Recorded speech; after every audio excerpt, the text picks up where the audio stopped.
Mais la blessure coloniale, le complotisme ou encore la fin du monde, ce sont quelques-uns des 7 thèmes débattus au Festival international de journalisme. Il débute à Couture-sur-Garonne, organisé par le groupe Le Monde.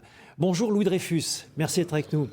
Président Bonjour. du directoire du groupe Le Monde, en direct donc de Couture-sur-Garonne. Informer au temps du Covid, c'est le thème du débat d'ouverture. Au vu de la déferlante des infox sur les réseaux sociaux durant la pandémie, les grands médias n'ont-ils pas perdu la bataille de la bonne info avec cette crise ? Je ne pense pas qu'on a perdu la bataille. En revanche, c'est une bataille qu'il faut continuer de mener. Alors nous, de notre côté, on la mène sur plusieurs fronts. La première chose qui me semble fondamentale de partager avec vous, c'est que nous croyons au monde que cette bataille, on ne peut la mener qu'avec beaucoup plus de journalistes. Et je vais prendre un exemple très concret. Moi, j'ai pris la fonction à la présidence du groupe il y a 10 ans. Il y avait 310 journalistes au monde. Aujourd'hui, on en a 485. Si on veut être capable de décrypter l'actualité, de mieux expliquer, d'être présent sur tous les formats, il nous faut plus de journalistes. C'est ce qu'on a fait au monde. L'autre point, c'est que comme vous le savez, ces fake news sont diffusées beaucoup auprès des jeunes générations sur de nouveaux formats. Donc avec Jérôme Fenegliglio, le directeur du Monde, on a pris la décision d'investir sur ce nouveau format. Donc on est présent sur Snapchat, on a une édition quotidienne qui est lue par 1,4 million d'ados français. On est présent sur TikTok, on a une chaîne YouTube avec plus de 1 200 000 abonnés. On est sur le podcast. Donc ça, c'est la deuxième chose, c'est qu'il faut aller amener cette qualité d'information, cette pédagogie sur les formats, les terrains où sont les jeunes générations.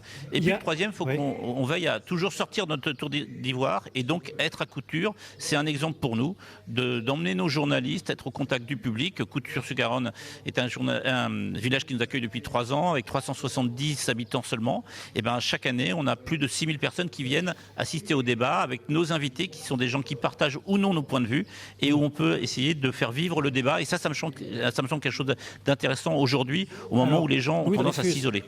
Il y a de plus en plus de défiance du grand public envers les médias traditionnels, on va dire. N'y a-t-il pas finalement un déficit en éducation aux médias ?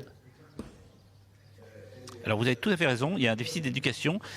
Là-dessus on s'est positionné. Nous, pour vous donner une idée, on a plus de 100 journalistes qui interviennent tout au long de l'année via une association qui s'appelle Entre les lignes, dont on est partenaire, et qui vont dans les collèges et les lycées. Mais parler aux jeunes sur Snapchat, sur TikTok, c'est aussi un moyen de les amener à comprendre qu'est-ce qui fait la qualité de l'information et pourquoi une information sérieuse est très différente de l'information qu'ils peuvent avoir accessible partout. Et puis, moi je vois ce travail que nous menons avec la rédaction du Monde, avec Jérôme Fenegliglio, finit par payer.